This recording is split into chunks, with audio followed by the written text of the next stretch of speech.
On the 23rd of March, 1942, the cold North Sea winds whipped across the French coastline as Adolf Hitler stood before his senior military commanders in the Wolf's Lair, his Eastern Prussian headquarters, unveiling what he called the most ambitious defensive project in human history. The Führer's voice carried the weight of absolute conviction as he declared that Germany would construct an impenetrable barrier stretching from the Arctic Circle in Norway to the Spanish border along the Bay of Biscay, a distance of nearly 5,000 kilometers. This would be the Atlantic Wall, a fortress line designed to make the European continent unconquerable from the west. Hitler's obsession with this colossal undertaking stemmed from a haunting fear that had plagued him since the failure to invade Britain in 1940. He understood that the Western Allies, particularly the Americans with their industrial might, would eventually attempt to reclaim occupied Europe. The Atlantic Wall would be his answer to this inevitable invasion, a concrete and steel barrier so formidable that any amphibious assault would be crushed on the beaches before soldiers could even set foot on continental soil. He envisioned millions of tons of reinforced concrete, thousands of artillery pieces, interconnected bunkers, and killing zones designed by Germany's finest military engineers. The man tasked with transforming this grandiose vision into reality was Field Marshal Gerd von Rundstedt, the aristocratic Prussian officer who commanded all German forces in the West. Von Rundstedt received Hitler's directive with the professional stoicism expected of a Wehrmacht commander, but privately, he harbored deep reservations. The field marshal understood the fundamental problem that Hitler refused to acknowledge. Constructing and adequately manning a defensive line of such extraordinary length would require resources that Germany simply did not possess, especially with the Eastern Front consuming the majority of the Reich's military strength in the brutal war against the Soviet Union. Nevertheless, the project commenced with characteristic German efficiency. Organization Todt, the civil and military engineering group named after its deceased founder Fritz Todt, mobilized hundreds of thousands of workers across occupied Europe. According to historical research documented in the Imperial War Museum's archives, the Atlantic Wall would eventually consume over 17 million cubic meters of concrete and 1.2 million tons of steel reinforcements. Slave laborers from concentration camps, prisoners of war, and conscripted workers from occupied territories toiled under brutal conditions to construct the bunkers, gun emplacements, observation posts, and troop shelters that would comprise Hitler's Fortress Europe. The initial construction focused on protecting the major ports, which Hitler and his high command believed would be the primary targets for any Allied invasion. Massive naval guns were emplaced in concrete casemates at Calais, Le Havre, Cherbourg, and Brest. These fortifications featured walls up to 3.5 meters thick, designed to withstand even the heaviest naval bombardment. Underground facilities included ammunition storage, medical stations, command centers, and living quarters for the defenders. The Germans poured their engineering expertise into making each strongpoint a self-contained fortress capable of independent operation, even if surrounded. Yet even as construction crews worked around the clock, the fundamental contradictions in Hitler's strategy became apparent. The Atlantic Wall was not truly a wall at all, but rather a series of heavily fortified points separated by long stretches of beach, defended only by minefields, barbed wire, and occasional concrete obstacles. The concept relied on mobile reserves, rapidly counterattacking any landing force before it could establish a secure beachhead. This defensive philosophy would later prove to be the fortification's fatal flaw, as disagreements among German commanders about where to position these precious reserve forces would paralyze the defense when the invasion finally came. On the 15th of December 1943, a staff car carrying Field Marshal Erwin Rommel sped along the coastal roads of Normandy as the legendary Desert Fox began his inspection tour of the Atlantic defenses.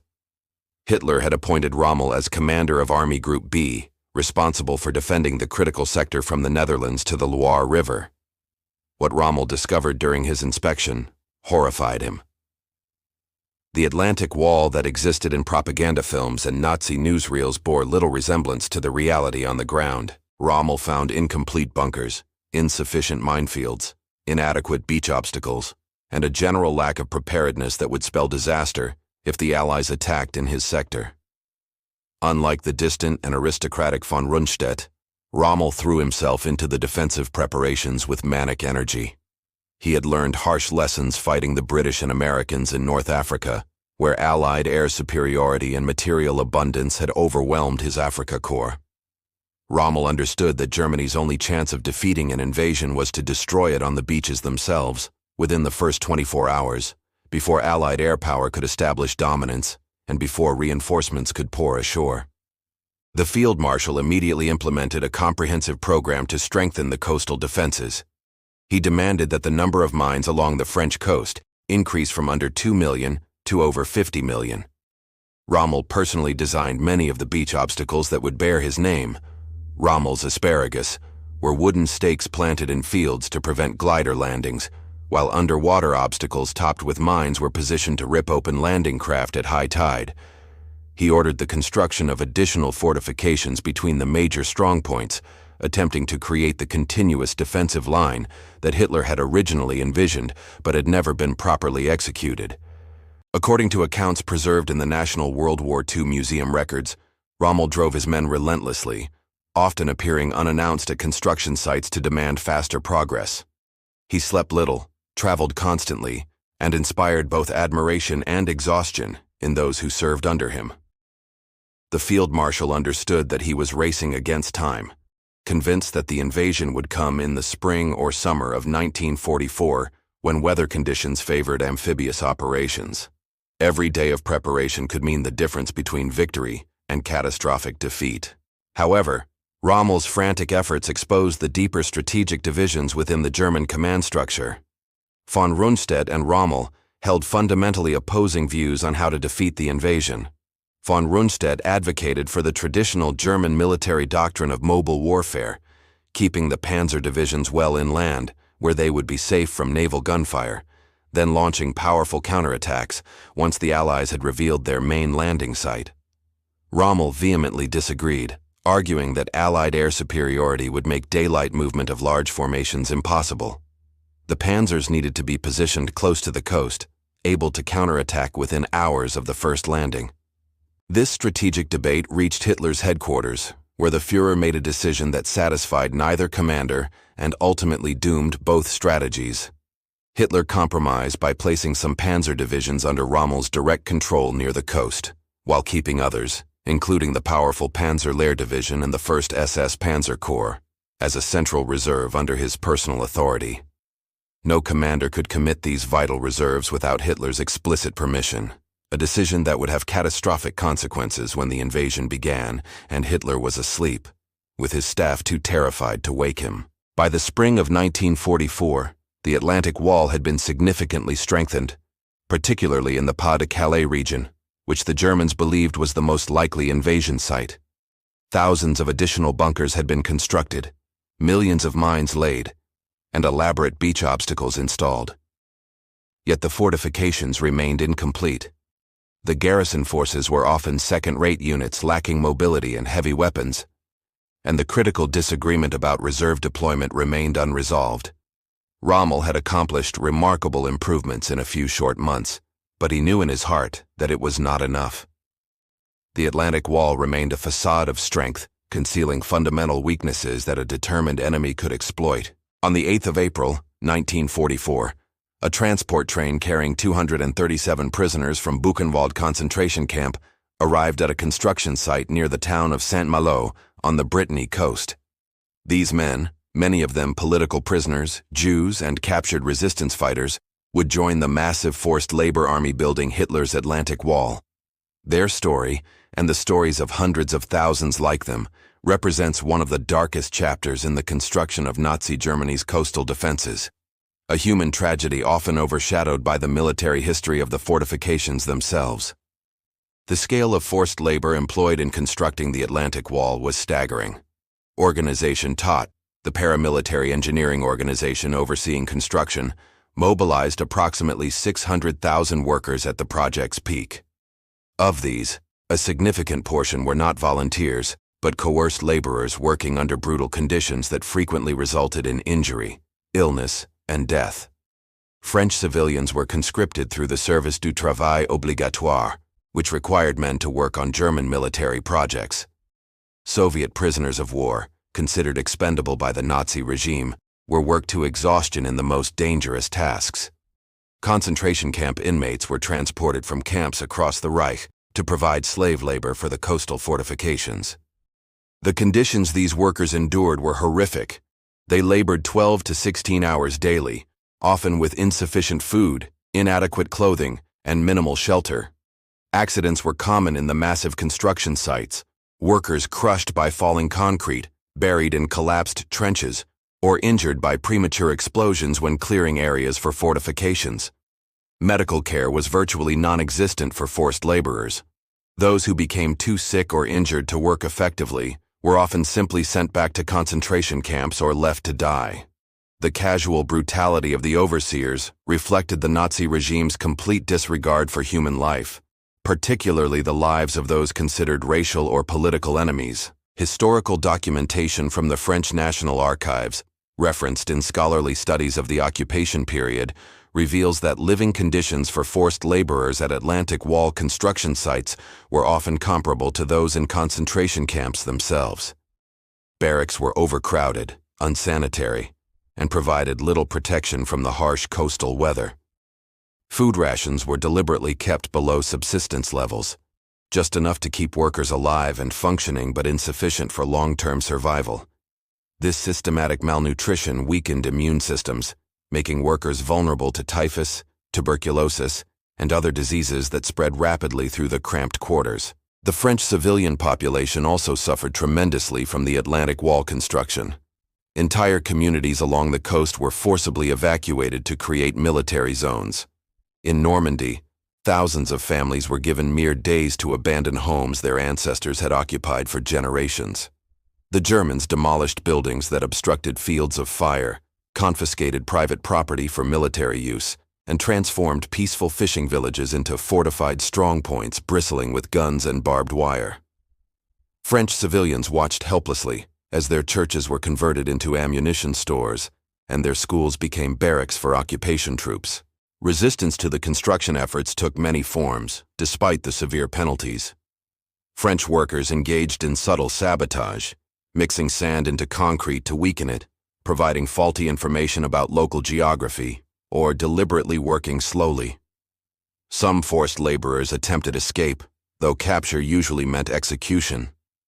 Others sought to pass intelligence about the fortifications to the Allied forces through underground resistance networks. Each act of defiance carried enormous risk, as the Germans responded to suspected sabotage with collective punishment, taking hostages from local communities and executing them in retaliation for resistance activities. The human cost of the Atlantic Wall extended beyond those who built it, to include the German soldiers garrisoned within its fortifications. Many of these men were not the elite troops of Nazi propaganda, but rather older reservists, recovering wounded, and conscripts from occupied territories with questionable loyalty to the Reich. They lived in the bunkers for months at a time, enduring the psychological strain of waiting for an invasion they knew was coming but could not predict. The concrete fortifications that promised protection often became tombs when the invasion finally arrived, as soldiers found themselves trapped inside reinforced bunkers that became targets for sustained Allied bombardment and assault. On the 21st of January, 1944, a double agent codenamed Garbo transmitted a message from London to his German intelligence handlers in Madrid. The Abwehr, German military intelligence, considered Garbo one of their most valuable sources, unaware that he was actually Juan Pujol Garcia, a Spaniard working for British intelligence who had never even visited the locations he claimed to be reporting from. His message that day contained carefully crafted misinformation suggesting that the primary Allied invasion would target the Pas-de-Calais region, exactly what German commanders already believed. This transmission was just one small part of Operation Fortitude, the most sophisticated deception campaign in military history, which would ultimately render much of the Atlantic Wall's defensive strength irrelevant. The Allied intelligence services waged a shadow war against the Atlantic Wall long before the first soldier set foot on the invasion beaches. British and American intelligence officers understood that defeating the fortifications required not just military might, but also strategic deception that would disperse German defensive strength across the entire coastline. Operation Fortitude comprised two main elements: Fortitude North, suggesting an invasion of Norway, and Fortitude South, indicating a landing at Pas de Calais. The Allies deployed an arsenal of deception techniques including fake radio traffic, dummy military installations visible to German reconnaissance, double agents, and carefully leaked documents to sell these false invasion plans to German intelligence. The centerpiece of Fortitude South was the fictional 1st United States Army Group, supposedly commanded by General George Patton and assembled in southeastern England directly across from Calais. The Allies constructed elaborate camps filled with inflatable tanks, plywood aircraft, and dummy landing craft. Radio operators broadcast fake communications, mimicking the traffic patterns of a genuine army preparing for invasion. German reconnaissance flights photographed these installations, providing what appeared to be photographic proof of massive forces gathering opposite Calais. The deception was so successful that German commanders reinforced the Pas de Calais sector, leaving other areas, including Normandy, comparatively weaker. Intelligence gathering about the Atlantic Wall itself was equally crucial to Allied planning.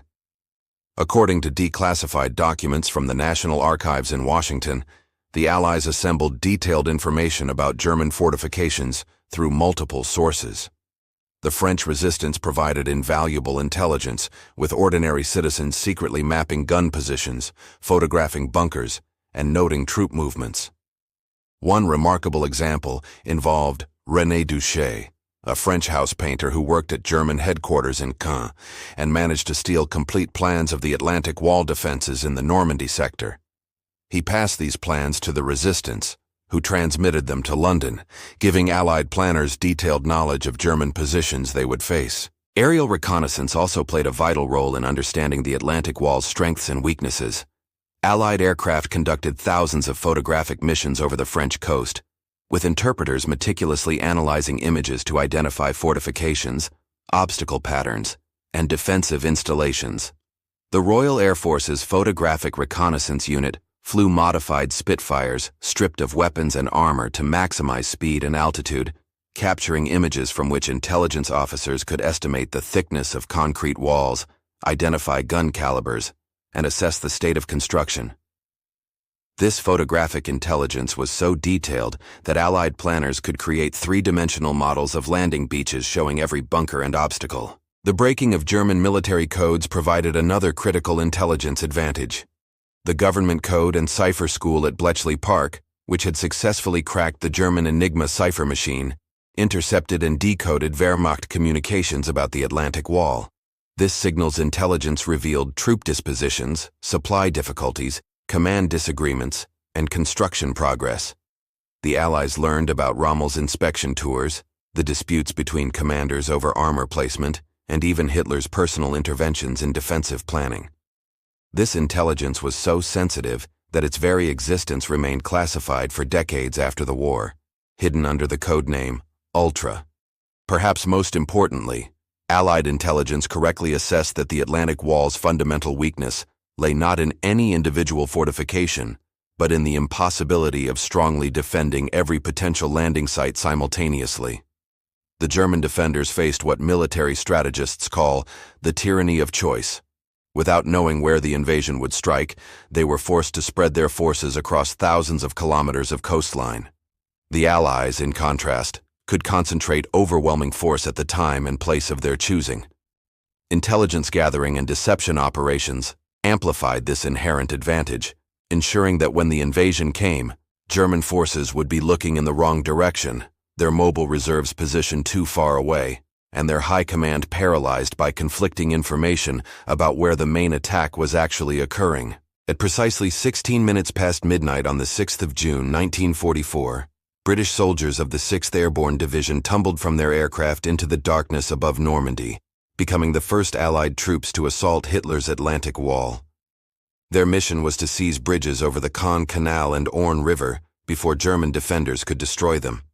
Minutes later, American paratroopers of the 82nd and 101st Airborne Divisions descended inland from Utah Beach, many scattered far from their intended drop zones by high winds and German anti-aircraft fire.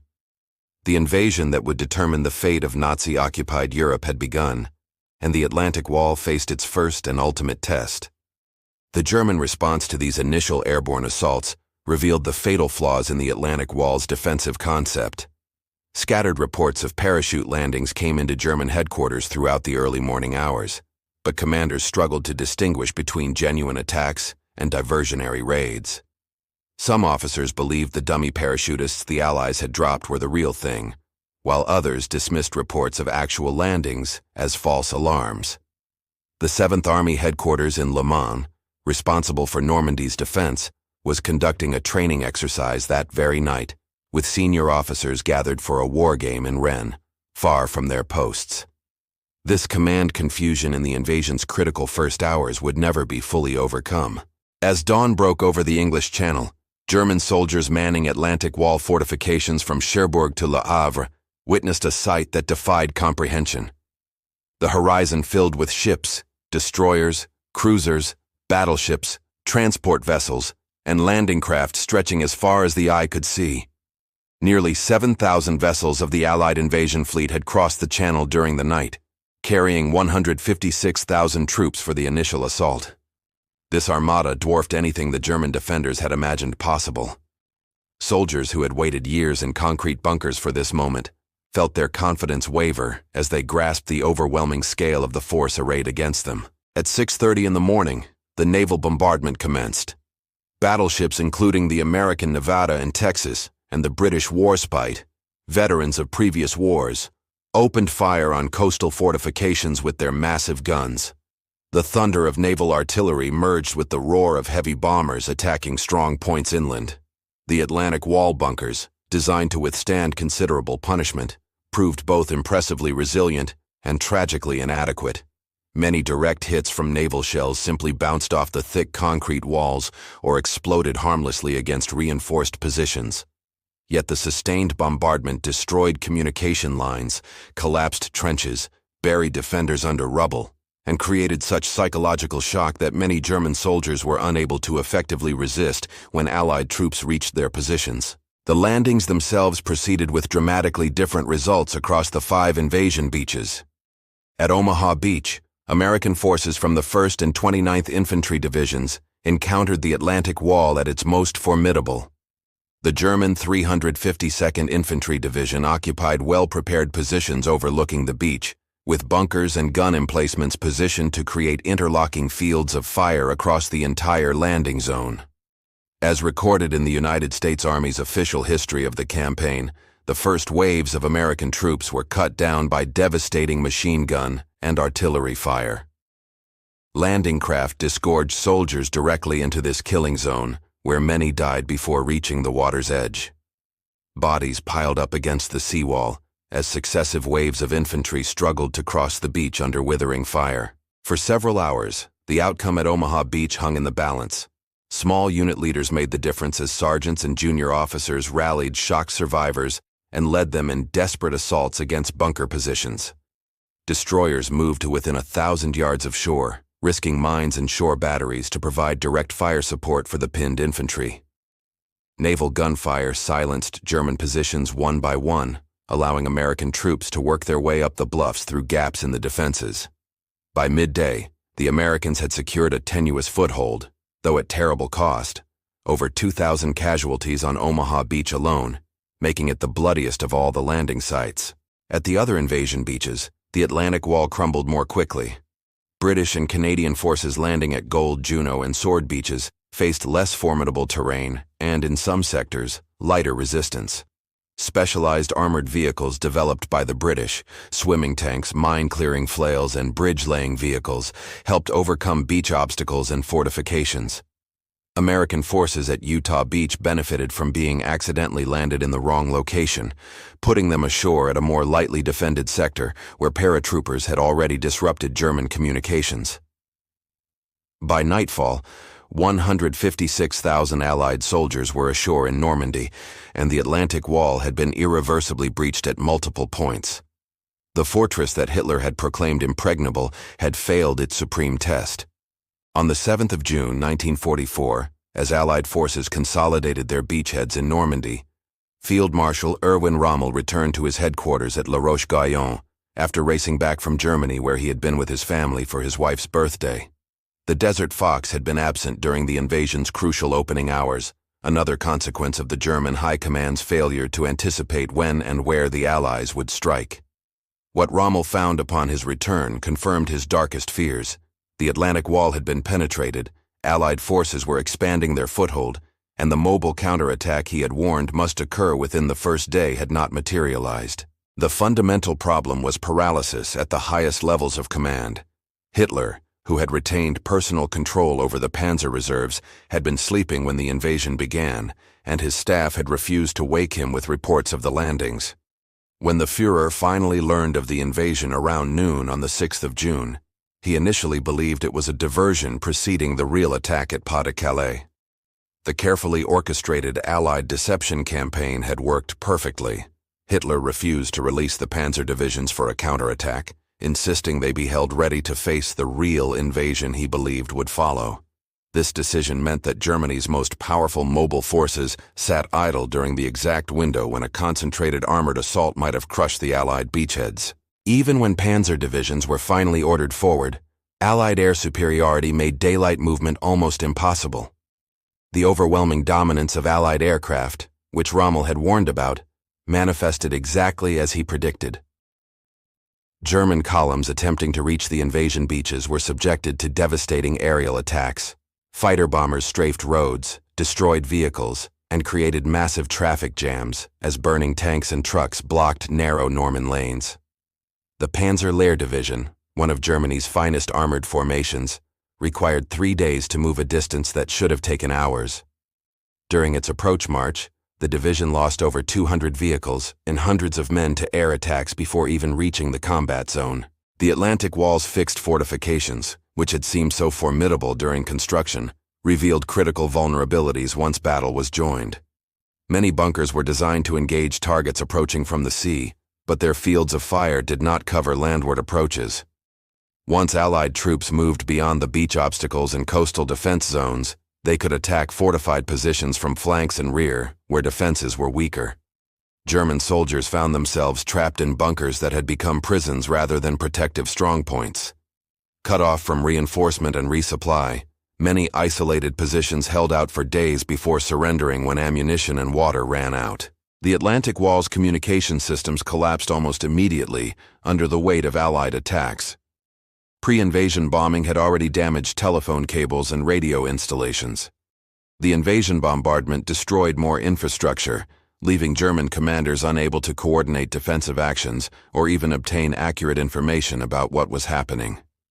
Individual strongpoints fought isolated battles without knowledge of the larger situation.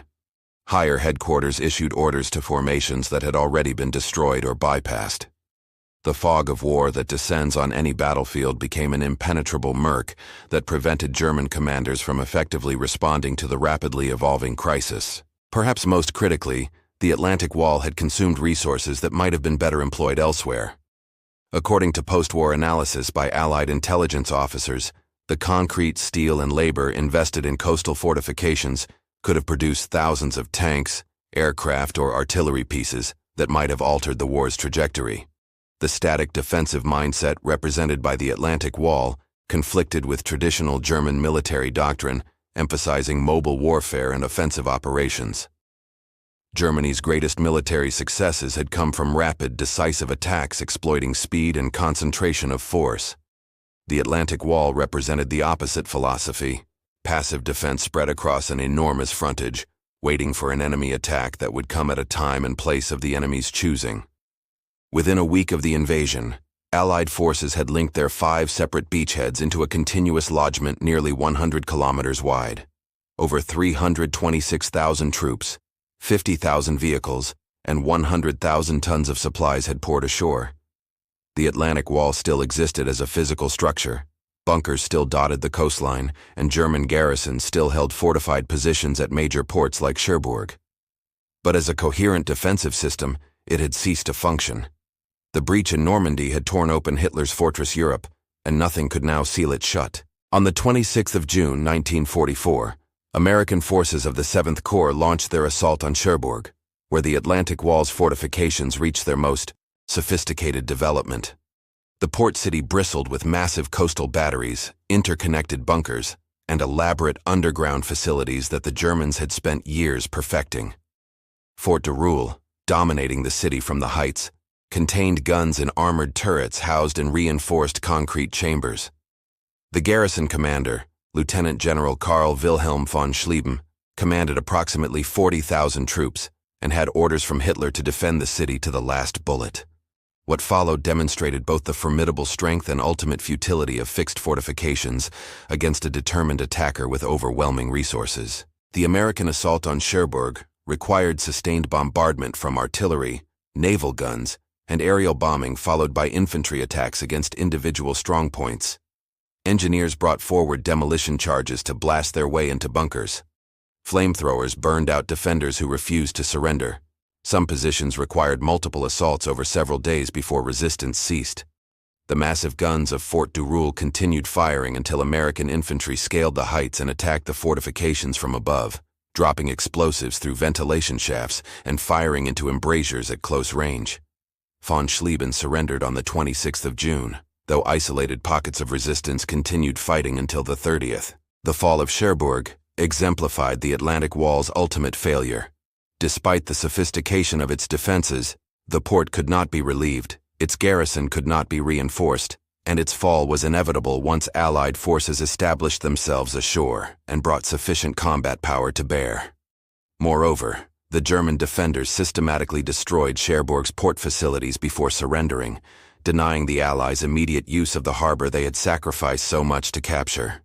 The fortifications had delayed but not prevented the port's capture, and delay was no longer sufficient to alter the strategic situation.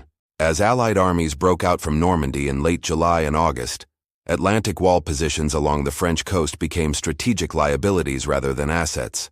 German garrisons holding fortress ports in Brittany, Saint-Malo, Brest, Lorient, and Saint-Nazaire found themselves besieged or simply bypassed as Allied armies swept eastward toward the German border. Hitler's insistence that these fortress ports must be held at all costs meant that valuable German divisions were trapped in strategically irrelevant positions. The garrison at Brest endured a brutal siege from August 25th to September 19th before surrendering, having tied down American forces that might have been advancing into Germany itself. Historical records from the United States Army Center of Military History document that these besieged garrisons accomplished nothing except ensuring their own eventual capture or destruction. The human cost of the Atlantic Wall's failure extended far beyond the military casualties suffered during the invasion. The forced laborers who had constructed the fortifications faced uncertain fates as liberation approached. Some were evacuated by the Germans and died during transport, or were murdered to prevent them from providing intelligence to the Allies. Others survived to be liberated by Allied forces, though many were so weakened by their ordeal that they died shortly after liberation, despite medical care. French civilians who had endured years of occupation now faced the violence of liberation as battles raged through their communities. The joy of freedom was tempered by the destruction of homes, the loss of loved ones, and the psychological trauma of years under Nazi occupation. For the German defenders who survived the battle, the aftermath brought its own hardships. Hundreds of thousands of Wehrmacht soldiers entered Allied prisoner of war camps, where they would remain until the war's end, and sometimes long after. Many had been conscripted against their will from occupied territories and now faced an uncertain future. The professional soldiers who had believed in the Atlantic Wall's impregnability confronted the bitter reality of their defeat. Field Marshal Rommel, gravely wounded in July when Allied aircraft strafed his staff car, would be forced to commit suicide in October after being implicated in the plot to assassinate Hitler. His final assessments of the Atlantic Wall were proven tragically accurate. The failure to defeat the invasion on the beaches guaranteed Germany's eventual defeat. The Atlantic Wall left a lasting physical legacy along the European coastline. Thousands of bunkers and fortifications remained, too substantial to easily demolish and too expensive to remove.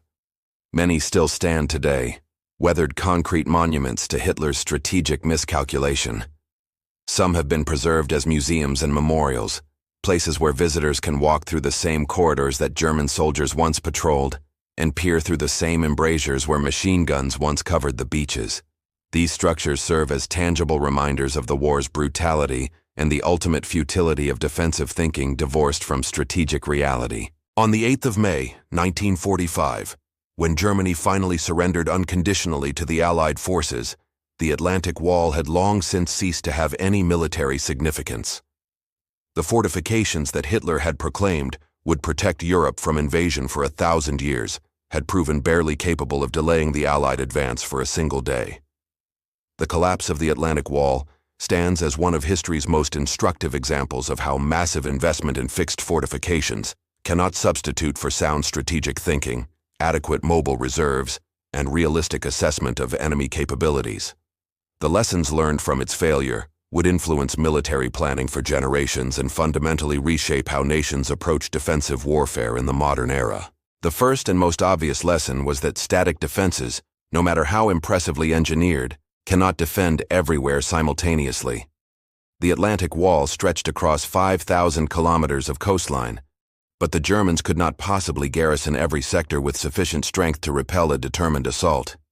The Allies exploited this fundamental weakness by concentrating overwhelming force at selected points while using deception to prevent the Germans from shifting reserves to threatened areas. Modern military theorists recognize this as the essential vulnerability of linear defense. The attacker chooses where to concentrate force, while the defender must spread strength across the entire line. No amount of concrete and steel can overcome this inherent disadvantage. A second critical lesson concerned the importance of mobile reserves and the command structure to employ them effectively. Rommel's insistence on positioning armored forces near the coast and von Rundstedt's preference for keeping them inland as a strategic reserve both had merit, but Hitler's compromise that satisfied neither commander proved disastrous. By retaining personal control over reserve forces and then being unavailable at the crucial moment, Hitler guaranteed that German armored strength would be committed piecemeal and too late to affect the outcome. Military organizations worldwide studied this failure, recognizing that modern warfare's tempo requires command arrangements that allow rapid decision-making by commanders on the scene, not rigid hierarchies requiring approval from distant headquarters. The Atlantic Wall's failure also demonstrated how intelligence operations and deception could multiply the effectiveness of military force. The success of Operation Fortitude in convincing German commanders that Pas de Calais was the primary target meant that the strongest Atlantic Wall defenses were positioned away from where they were actually needed. Even after the Normandy landings, German high command continued believing in a second invasion at Calais, keeping the 15th Army idle while the battle in Normandy reached its crisis point. This validated the principle that shaping the enemy's perceptions before battle can be as important as the physical fighting itself. Modern military doctrine now incorporates deception planning as an integral component of operational design rather than an afterthought. The role of air power in negating fixed fortifications emerged as another vital lesson from the Atlantic Wall's defeat. German commanders had recognized theoretically that Allied air superiority would be a problem, but they failed to grasp just how completely it would paralyze their defensive operations. The inability to move forces in daylight, the destruction of communications infrastructure, and the constant attrition of supplies and equipment meant that even intact Atlantic Wall positions could not be properly reinforced or sustained. Post-war military planning across the world's armed forces emphasized that control of the air was prerequisite for successful ground operations, either offensive or defensive. No purely terrestrial defensive system, however strong, could function without protection from air attack. The Atlantic Wall's construction also illustrated how authoritarian decision-making and ideological thinking can lead to catastrophic strategic errors. Hitler's personal convictions about the invasion's likely location, timing, and nature shaped German defensive planning in ways that ignored contrary intelligence and professional military advice. The Führer's refusal to consider retreat or flexible defense, his insistence on holding every fortress position to the last man, and his intervention in tactical decisions that should have been left to field commanders all contributed to the defense's failure. Military historians cite the Atlantic Wall as a case study in how excessive centralization of command and ideologically driven strategy courts disaster. The human cost of the Atlantic Wall extended beyond immediate battle casualties to include the thousands who died constructing it under brutal conditions. The employment of slave labor from concentration camps, The forced conscription of civilians from occupied territories, and the deliberate working to death of prisoners of war, represented war crimes whose perpetrators would later face justice at Nuremberg and other trials. The Atlantic Wall stands as a monument not just to military failure, but to the Nazi regime's fundamental criminality. Modern international humanitarian law, codified in conventions following World War II, specifically prohibits the use of prisoners of war for work directly supporting military operations, a reform driven partly by revelations about the Atlantic Wall's construction. Finally, the Atlantic Wall's failure reinforced the ancient military wisdom that fortifications are tools serving strategy, not substitutes for it. Germany's fundamental strategic problem in 1944 was that it faced enemies with superior resources on multiple fronts, had lost control of the sea and air, and could not match Allied industrial production. No defensive fortification system could address these core weaknesses. Hitler's investment in the Atlantic Wall represented a defensive mentality fundamentally at odds with Germany's strategic situation, which required either achieving a negotiated peace or maintaining mobile forces capable of counteroffensive operations. By pouring resources into static concrete, Germany foreclosed other strategic options that might have extended the war or achieved more favorable terms. The remnants of the Atlantic Wall that still dot the European coastline serve a purpose their builders never intended. These weathered bunkers and gun emplacements have become classrooms where visitors can learn about the human cost of war, the danger of totalitarian ideology, and the limits of military power disconnected from strategic reality. The beaches where the Atlantic Wall was breached are now places of remembrance where nations honor those who fought for freedom. The fortifications Hitler promised would last a millennium failed within days of facing their first real test, but the lessons learned from that failure have endured, shaping military thinking and strategic planning for the generations that followed. In its very failure, the Atlantic Wall teaches more valuable lessons than it ever could have through success.